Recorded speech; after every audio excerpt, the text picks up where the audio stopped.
What? How? Well, This isn't going on like the internet, so it's fine.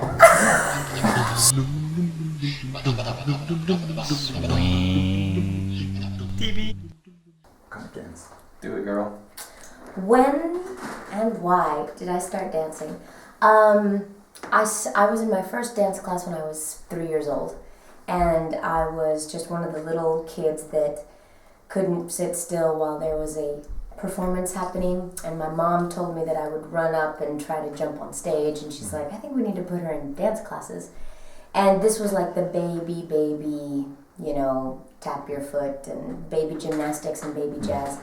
And then from that age on, I've always done some kind of dance. So I did like cheerleading and drill team and musical theater and all sorts of different things. But when I was 18, I found Lindy Hop at university. Okay. And I fell in love with it because I remember I saw the group at school. They were performing to Duke Ellington's Rockin' in Rhythm, and the boys were throwing the girls up in aerials. And I saw this and I thought, I have to do that mostly because I got to dance with a boy, and because of the aerials and the music. So that's how I got into Lindy Hop. Okay, nice. For me, I've always liked dancing, just at school dances and things like that. And it was, for me, I was in college, and the swing revival had finally come down to, I was in school in Florida, and so we were seeing things like Brian Setzer, Cherry Poppin' Daddies. The Gap commercial. The Gap commercial had come out. So swing dancing specifically was really in the mainstream media, and especially when Brian Setzer's, You're the Daddy, or Who's the Boss, or Stray Cat Swing. Not the Stray Cat Strut. We're gonna have to edit all of this until we find that right song, and then I'm gonna do this. And you can lay in the title of the song. But in that video, there was just aerials. I remember there was all the LA dancers that were in that video. And so I saw all the aerials, and I had a friend who turned to me and we said, we got to figure out how to throw some girls. How old were you? 19, 20? I was 20. Yeah, so I said, we gotta do that. So at that same time, I got a part-time job teaching ballroom classes, having never danced before. I love America. Because you don't need to know how, you just have to want to do it, and you can do it. This is true. So I was teaching ballroom at the time. I only did that for about 4 months, and I had a girlfriend, so I'd come home from work and show her everything I learned at work. And there was one night a week in Jacksonville, Florida, that had swing dancing night. We went, and it usually consisted of drinking and doing really bad East Coast swing and figuring out how we get a girl from here up to there. That's all we cared about. We didn't even care about how she got from there back down. We just cared about throwing her up. I remember that. I remember going to a dance because I was so excited, and I hadn't learned much yet. And I'd go and I would see the people throwing aerials, and I was like, how do they do that? And I didn't know the basics yet. Yeah. So I just like ran into the room and Which, if you haven't met Evita, you will see soon how crazy it is. Run into the room, and I just kind of like I'd wait for somebody to just to grab my hand, and then poor guy, like the guy who just was like, you want to dance? And I'd just take his hand. And this is a funny story. I would get excited nerves. I would get so nervous when I first started dancing, mostly because I didn't know what I was doing and I wanted to be good. I so desperately wanted to do well. And I would just get these horrible stomach aches. I remember one time I had to leave a dance because my stomach was hurting me so much, and I think I had worked myself up. I got too excited and I had to leave. Oh, Not much has changed. not much has changed. So But now you get paid for it, huh? Now you pay for now we it. get paid for it, which is a whole different set of nerves. Yeah. Yeah. Okay. So what was the step between, like, the starting point and turning professional? So this is where our stories begin to interweave, and I'll actually. Do you want to take your? No, you go first, and I'll. Your. So for me now, I'm still in university, but I transferred back to Colorado, which is where I'm from, and my degree is in journalism, public relations, and I was still swing dancing as a hobby at the time. And I did the musicals in college as well, so I got to know some of the dancers and the actors and the singers. And one of my friends was a dancer, and he never graduated, but he moved to Los Angeles to become a professional dancer. And his training was in jazz, ballet, tap, hip hop. And he moved out to LA. I graduated. Couldn't find a job, so I'm working in restaurants, and I'm still swing dancing. I'm still taking the weekend workshops, like some people will do this weekend from us. And it was a workshop I was taking from Ryan, Francois, and Jenny Thomas. And I finally, after the Saturday workshop, I worked up the nerves to introduce myself. And I had taken classes from them before, but they didn't know who I was. And in talking with them, they said that they were moving from New York to Los Angeles to start a dance company. And they were looking for dancers who were trained in many different styles. So I said, well, I have a friend by the name of Paul who just moved out to LA. He can't really do Lindy Hop, but he can do everything else. He's a good dancer. Get in contact with him. And he did. And he got into their new dance company, which was really not fair because he didn't know who Ryan and Jenny were, so he didn't have the same reverence that I had for them. But I'd say about 6 months after that happened, he called me one day and he said, Ryan kicked a bunch of dancers out of his company. They need more guys. You should come do this. And I said, no, I'm trying to get a real job. Which I wasn't, but I didn't ever imagine myself becoming a professional dancer. I thought about it for about 2 hours, and I called him back, and I said, okay, I'm going to do this. Because why not? Why not? I'm young and stupid. I can do this. So I moved, I quit my job. I moved out of my apartment and put everything I could fit into my car and drove out to Los Angeles. Ryan and Jenny still didn't know who I was. And my friend Paul said, well, I'm going to let them know that you're coming out. And I said, wonderful. And he told Ryan, and Ryan said, I don't know if he should come out to New York or to Los Angeles because I can't guarantee him work. And I said, Paul told me on the phone, and I said, okay, well, I'm already coming out. It's too late. I can't stop. So this is what I'm doing. Paul said, it's fine. I'm sure it'll be fine. And it just happened that a week later, I was in Los Angeles for Camp Hollywood. I was competing with a team from Colorado, and Ryan and Jenny were there, and they were judging the contest. And afterwards, my friend Paul came up and he said, hey, would you like to meet Ryan? And I said, yeah, okay, that would be great. So Paul comes up and says, Ryan, this is my friend Michael I've told you about. And Ryan kind of goes, oh, hello. So apparently you'll be moving out to LA soon, huh? And I said, yeah, I think so. He said, I'd say you just had your audition out there on the dance floor. And I was like, okay. He goes, I'll see you when you get out here. And he walked away, and that was it. So I moved out, and my friend Paul had been dancing with a girl in the company by the name of Evita. So when I showed up to rehearsal, my first rehearsal with Paul, that's where I met Evita. And Joel and Allison, Joel Plies and Allison Plies, and all of them were in there. And that's kind of how I started my professional training, was working with Ryan and Jenny in their dance company. And so the real quick other side to that, I was at university in Austin, Texas, which is where I first saw my Lindy Hop. Hook 'em horns. And started, that's the sign for the university, and started dancing with a group called Four on the Floor. I was working on a degree in film directing, acting, and theater. So I was like, I'm going straight to LA. I'm going to go do the Hollywood movie thing. Yeah! So I get to LA, and that's what I want to do. But somebody, I'm still dancing Lindy Hop for fun. And somebody finally says, hey, we don't have Lindy Hop at this dance studio. Would you come and teach Lindy Hop? And I was really kind of scared because I'd never taught alone and I'd never taught the guys' parts. But I needed money, and I was like, yes. So it's America. You don't have to know how.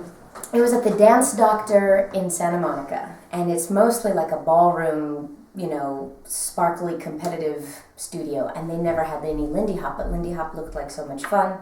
And again, this is when Michael said, the Gap commercial and Brian Setzer and Big Bad Voodoo Daddies was popular, so sure, why not? I had also gone to a competition called ALHC, American Lindy Hop Championships, that year, 2002. And Sylvia Schuyler of Eric and Sylvia from Los Angeles, they're very good friends with Ryan and Jenny.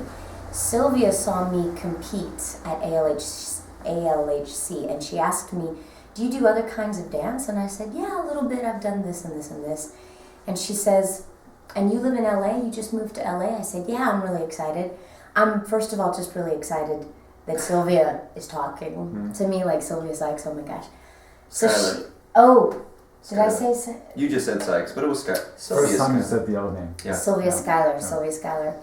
I would still be excited if Sylvia Sykes was talking to me too. Sure. So, anyway, she says, my friends Ryan and Jenny, they've just moved to LA from New York because they had been doing the show Swing on Broadway. Finished that project and they were moving to do this company. You should get in touch with them. I didn't know really who Ryan and Jenny were because I'd never had a workshop with them. All I knew is that they were amazing dancers and they had done Broadway. So I was like, okay, that sounds good. And of course I meet up with them in LA. And a quick cool story about that, Ryan Francois was doing interviews at this place called Lindy Groove in Pasadena, California.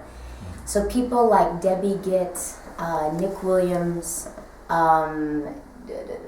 Jeremy, I forget his name, Chance Bushman, Chance is just some interesting characters who are still around. And he was interviewing people for the company. And he sits me down in a chair and he says, so why do you want to be a dancer? And I'm like, sitting in this chair, I'm like, oh my God, you're Ryan Francois. And I'm like, I can't think of anything else I could do with my life that would satisfy me or make me as happy. And he just kind of was like, and I don't know, maybe he thought I was very young and naive, but I also still feel that was the most honest answer, and I would still say the same thing now. So I was dancing in his company, and this shuffling of dancers that Michael spoke of earlier was basically Ryan trying out people and then getting rid of people and kind of, I think he only kept like six dancers out of maybe 14 or 20 or something. And it was at that point with the shuffling around that I'd been partnered up with Paul, and Michael came in, and she was immediately just enthralled. She said that the first day I walked in, there was like a glow. Stop it! It was your hair. It was probably my hair. Yeah. At the time, Michael had this big bowl of a haircut like this. Oh wow, it was bad. And what was really cool about our partnership is that we were friends and we were trained with the same technique and we learned the same aerials, but we were not partnering each other. I was working with his buddy Paul, and you were working with Stacy, who wasn't a Lindy Hopper. She was like a tall, skinny magician's assistant.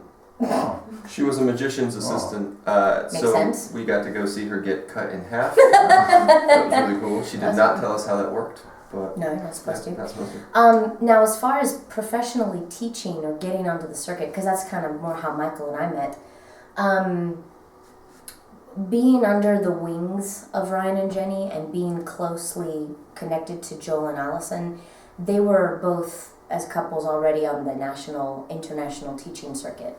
And we were sort of like the kid brother, kid sister who were just tagging along, like watching. But it also gave us a lot of time to develop. Because of logistical reasons, the company that Ryan and Jenny were trying to create didn't really work in Los Angeles. And I also couldn't stand Los Angeles. And I really, really wanted to get to New York. So there was talk of everything shifting over back to New York. You want to tell this quickly? Yeah, basically Ryan and Jenny said, this is not working out for us in Los Angeles.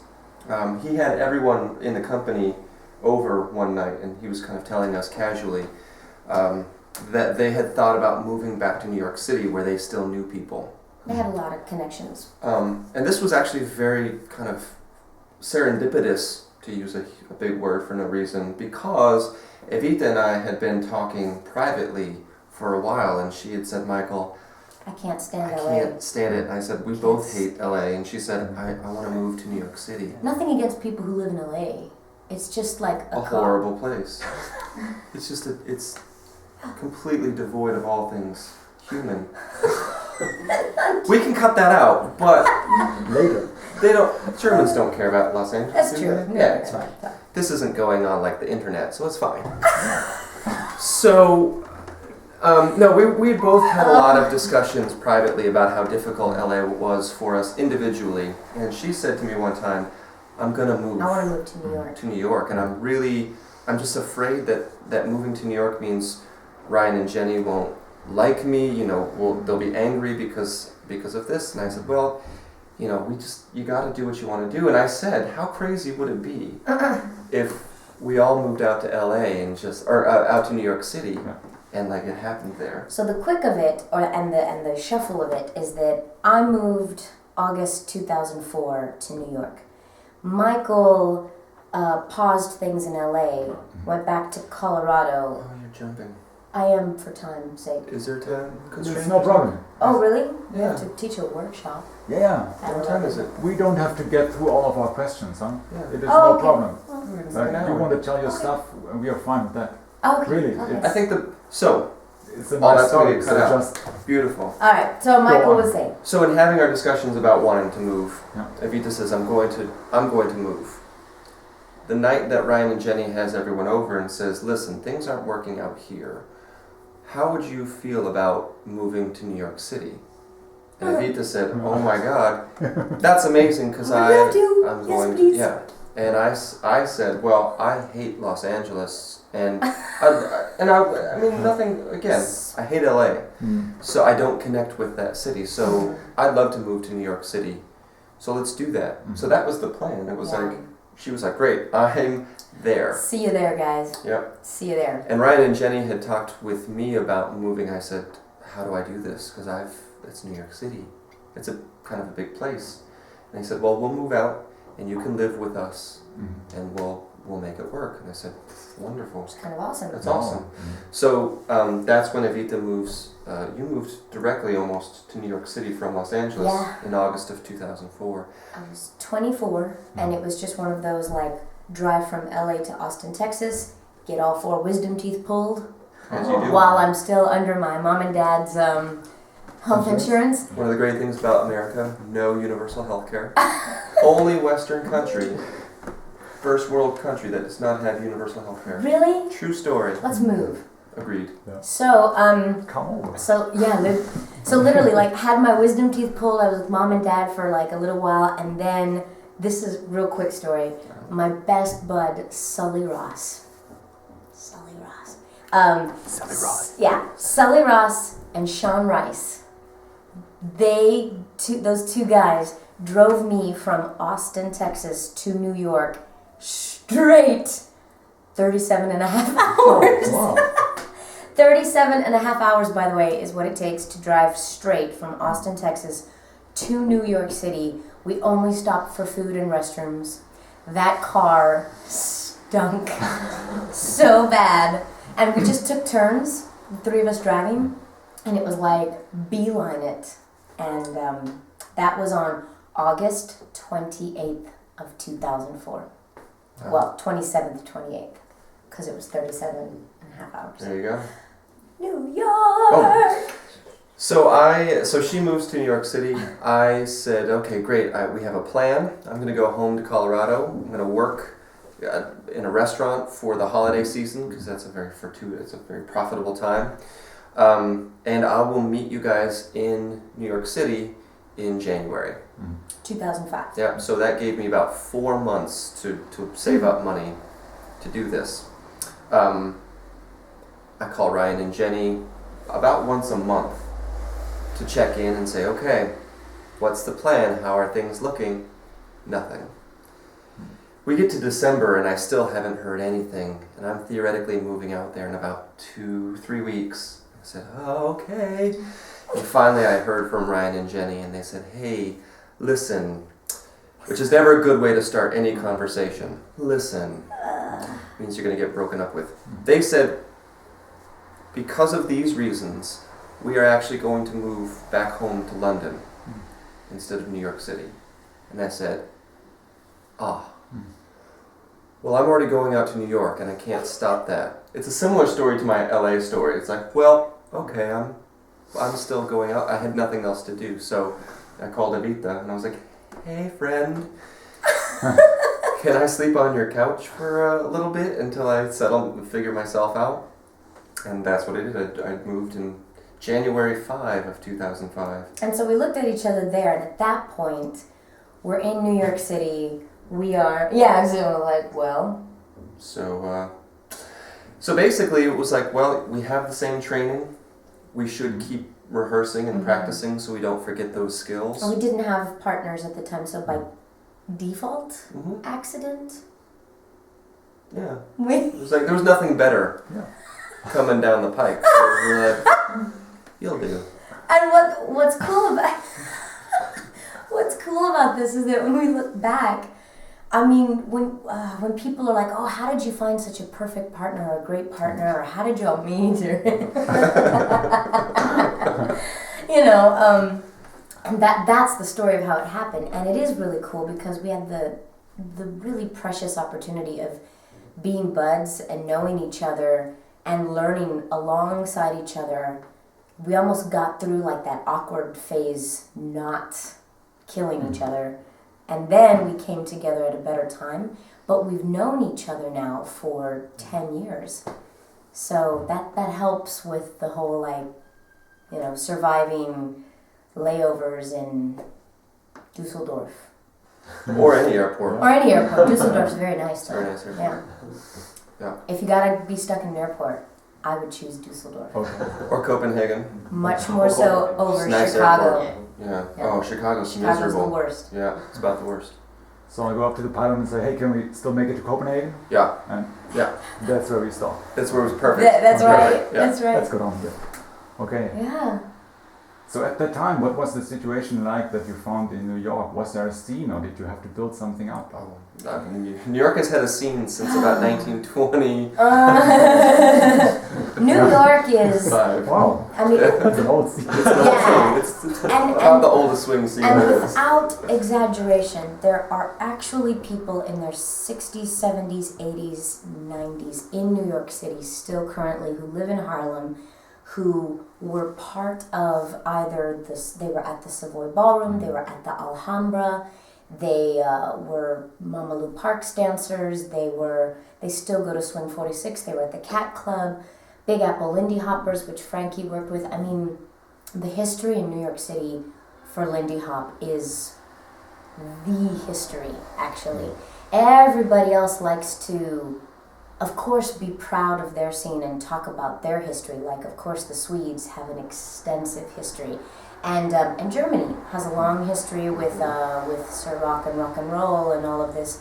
Everybody's got and a lot of pride, but then New York City is what everyone is talking about, and obviously, Leon and Al was there. They were there like up until we still have Charlie Meade around.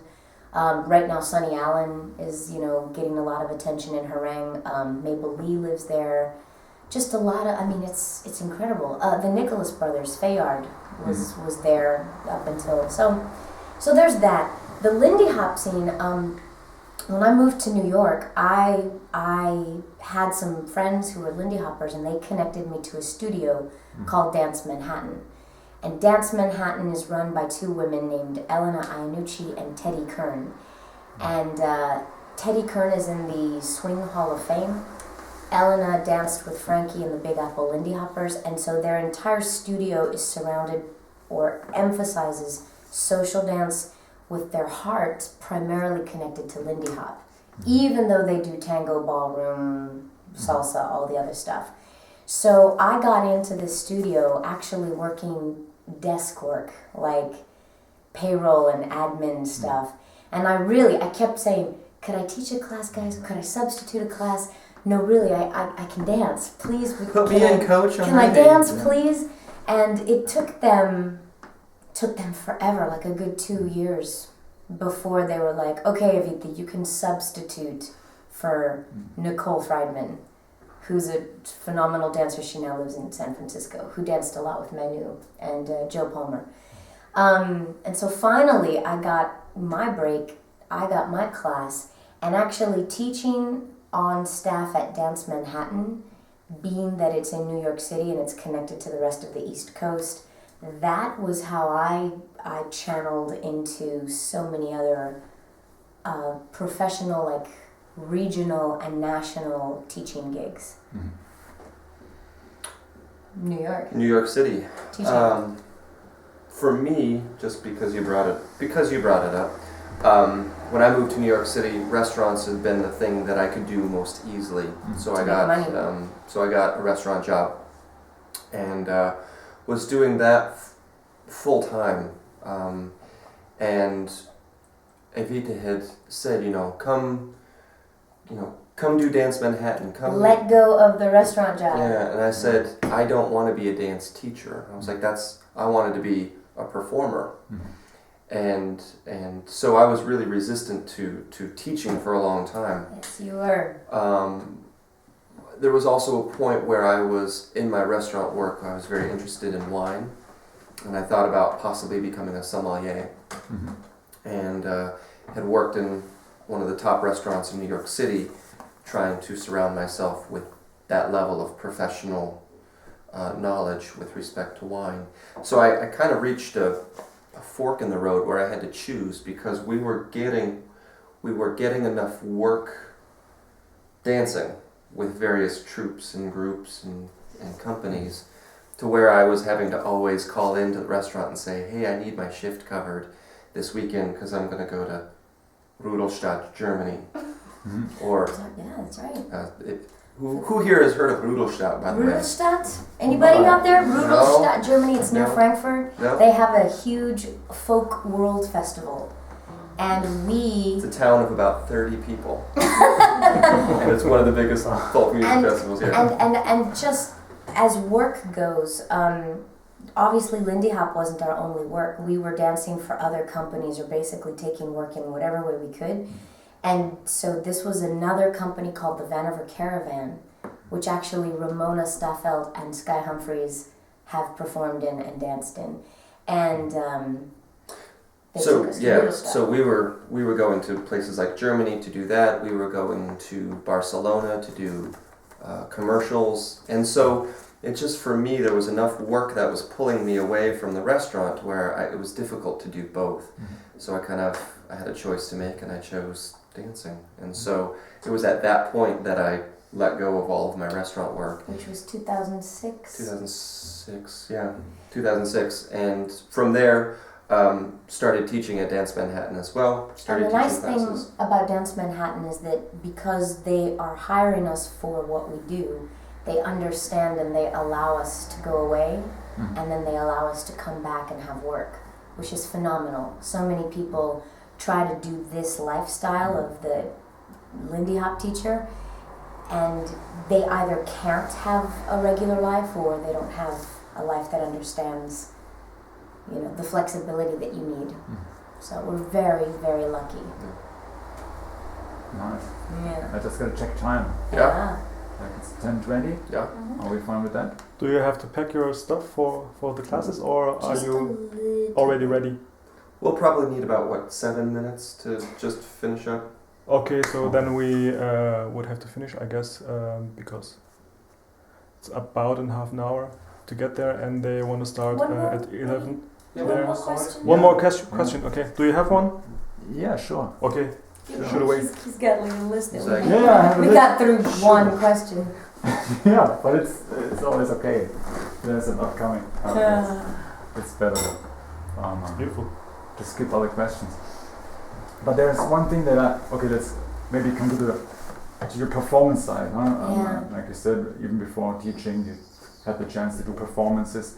I guess at a certain point you started doing like couple performances or going solo, like disconnecting from the troops. Yes, Um, just in Michael and terms of us. Evita. Yes. Yeah.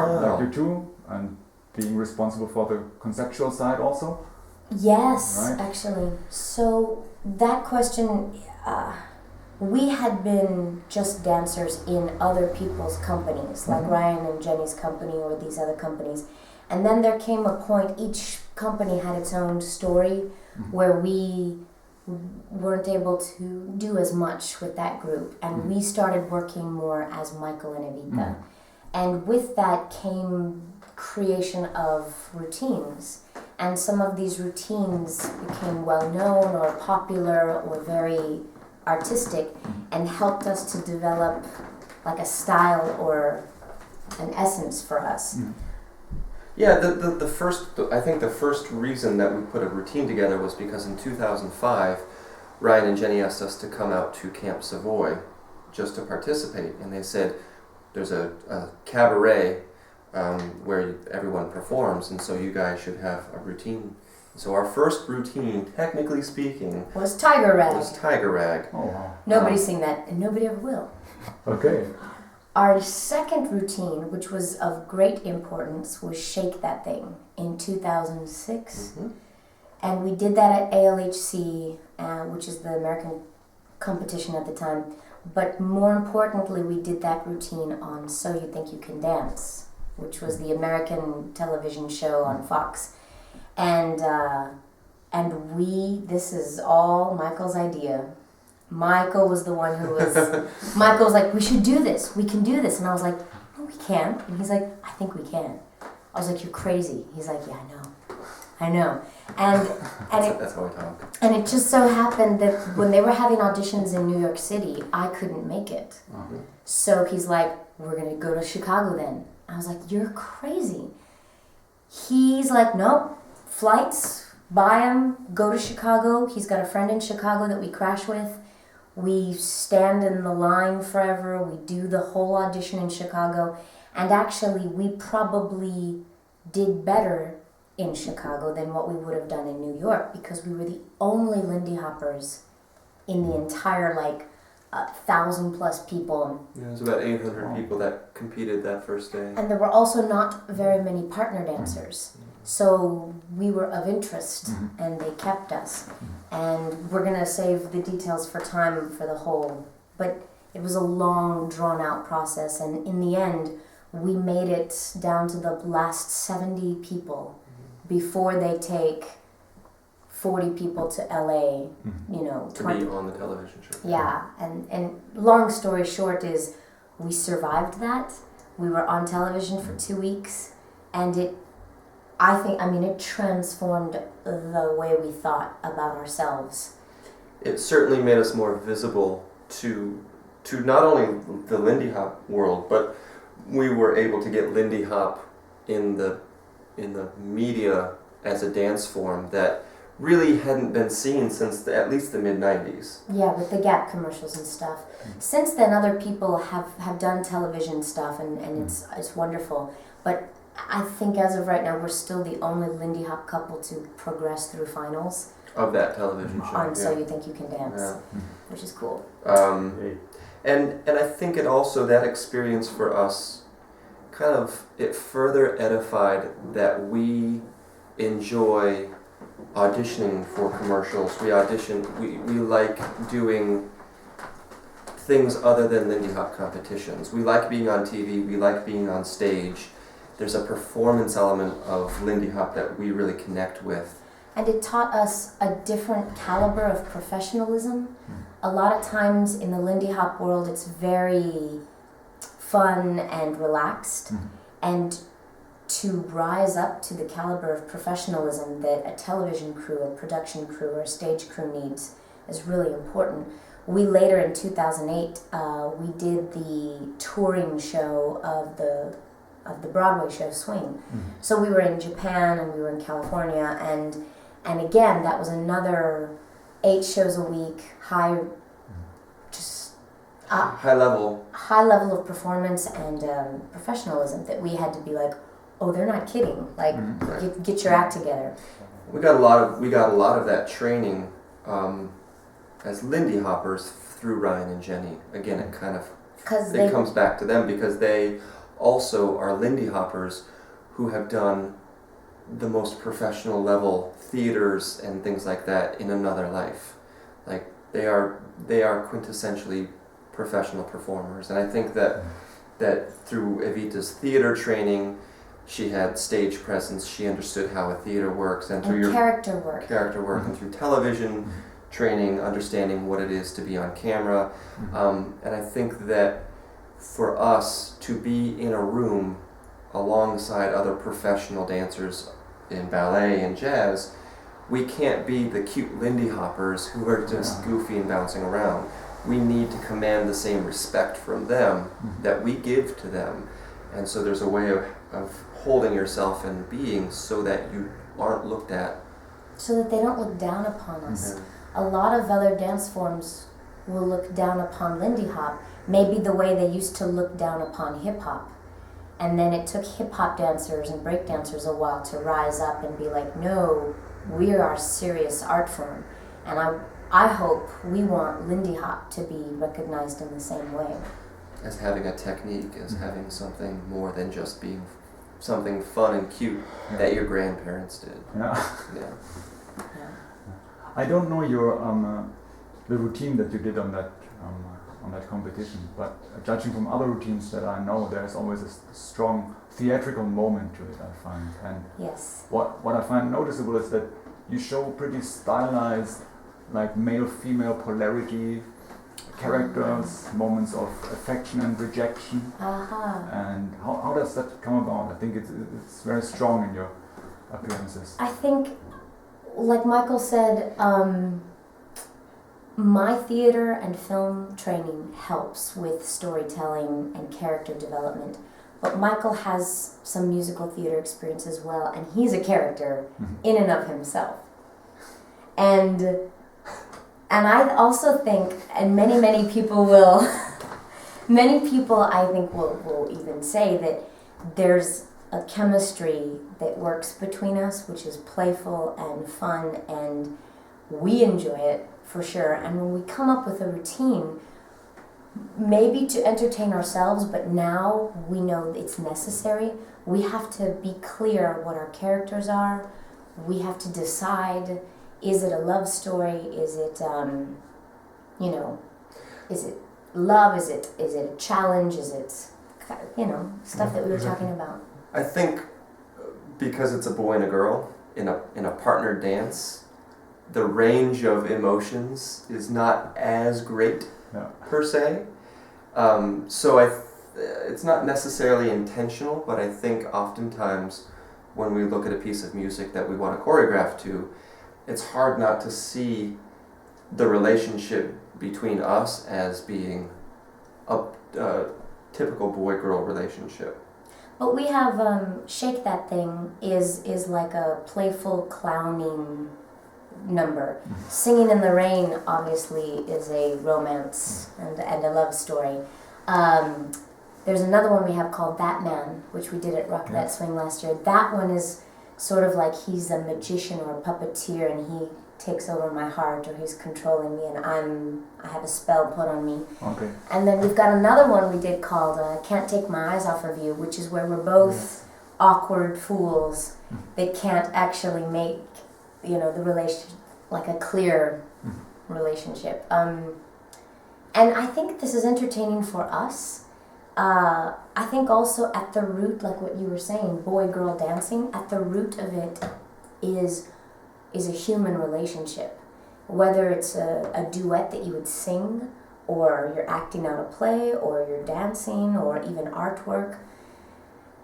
As artists, one of your responsibilities is to give a message of something, entertainment maybe, to your audience. And we do that character work and drama work behind the dancing, I think knowingly wanting to satisfy that need. I think for me, the thing that I get bored with when I see other routines is when it's just moves. Like, I don't connect with that as strongly. Yeah. Even less than that is a dance piece where there is no clear... Who are you? For me, modern dance is something I struggle with, because when I see modern dance, I don't understand oftentimes what the story is or who the dancers are. So if I can't connect with them, I get very frustrated and I disconnect. Mm-hmm. At least with Lindy Hop, you have structure and moves that I recognize. But again, a move or movement without any intention behind it is a move wasted. There's no point to it. I was gonna say hip-hop b-boys, you would sometimes say there's more personality in what they do because it's who they are coming out as a challenge a lot of times in the cypher. Whereas modern contemporary, even ballet, it's like a perfect form, and you just have to be that perfect shape. But any dance form can have the empty shell of the most amazing moves and shape, and any dance form can have maybe not the best dancer, but the most powerful spirit or personality. And I think in the end, going back to theater, what is most captivating is human beings, who they are. Oh.